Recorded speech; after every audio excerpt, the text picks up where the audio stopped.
Summer's here and hiking season is upon us. I've been seeing a lot of avid hikers and runners struggling with pain in the front of the knee. If this sounds like you, then this video is for you. Look, if you're like me, you don't want to be cooped up inside, stuck on the stationary bike, the treadmill, the stair climber. You want to be outside, enjoying the beautiful weather, adventuring with friends and family. And for a lot of us, our number one stress and anxiety coping mechanism is exercising outside.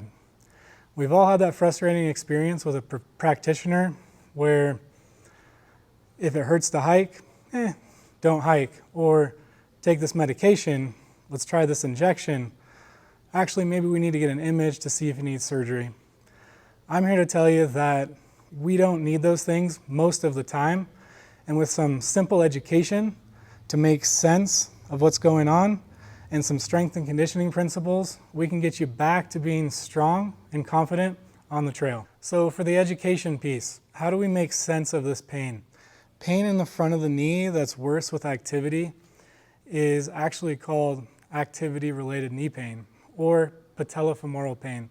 And all patellofemoral pain means is that the pain is somewhere in the region of the patella, the kneecap, and where the femur meets the kneecap, the leg bone. So somewhere below the kneecap, above the kneecap, underneath the kneecap, really doesn't matter. It's all treated the same. So in the context of hiking and running, there's going to be more load demands on the knee going uphill and more load demands on the knees going downhill, even more so actually going downhill. So what you might notice is that you have more pain going uphill and more pain going downhill, but less pain on the flat trail. Although when the knee is really flared up, it actually might be pretty painful on the flat. So what we need to do is calm the knee down a bit, maybe reduce the total amount of volume or miles hiked, which would be either go 10, 20% less miles, see how you do for the week, and then adjust accordingly. Or if you're mainly symptomatic going up and downhill, maybe just do some flat hikes for a period of time and then slowly, gradually build in some more hikes that involve hills. So the goal with the exercises is going to be build up the load tolerance, the strength and resilience of the quad and the knee. I'm going to walk you through a couple exercises. Let's go ahead and do them. So the first two exercises are going to be quad dominant exercises, meaning you're going to feel most of the effort and maybe some mild to moderate discomfort down at the knee joint. The first one is called a wall slide. This is my favorite alternative for the seated knee extension if you don't have equipment. You're going to find a wall, put the heels up high on the wall, and then make sure you keep your head, mid-back, and hips in contact with the wall. Hands here for balance, and you're going to slowly descend into a squat. I want you to be able to control it 3 seconds down, 3 seconds up. So if you feel like you can only do that within this range, that's okay, we start there. As you get more comfortable and as your knee pain gets a little less, you can start going all the way down like this. Notice that when I'm going down, my heels are actually coming off the wall to make sure that my knees are tracking far forward. Because again, we're trying to really stress the knee joint. As far as reps and sets go and frequency, I want you to try and get this in 3 times a week. And I'd say 3 sets each day, maybe 3 to 5 sets each day. And intensity needs to be high.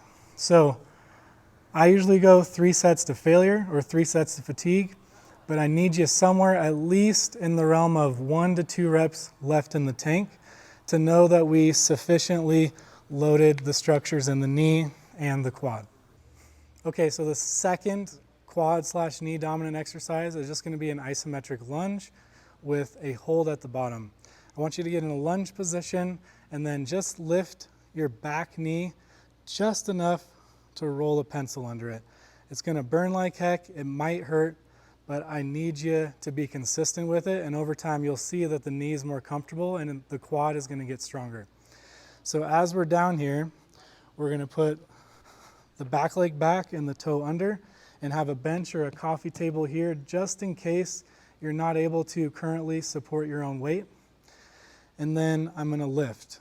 You'll notice the back knee is just an inch or less off the ground, and my torso isn't coming forward at all. The tendency is going to be to shift your torso forward to utilize the hip more. That's not what we're looking for in this exercise. We're looking to feel it a lot in that back leg primarily. The other tendency is going to be to use your hands on your thigh to help you. Don't allow that either. Pretend like you're in a phone booth and you can't touch your nose to the glass. So lift and hold. I'd suggest starting with something that's tolerable, because I'm going to have you do 3 to 4 sets. At that third or fourth set, you're going to be pretty smoked. Depending on your fitness level, this might be 5 seconds on, 20 seconds off for 3 to 4 sets. Slowly over time, work to more time on the working sets and less time on the rest sets. If you're really fit and you're not having a ton of pain, you might be able to start with 30 on, 30 off for 4 sets. So exercise number 3, this is the alternative and the banded glute bridge. You could actually do it without a band. I'm going to do the band on the knees just for added resistance. This one's actually pretty light, so this would be a beginner band. They come in all sorts of colors and all types of variation. I would go with whatever feels comfortable for you, and then you can slowly progress from there.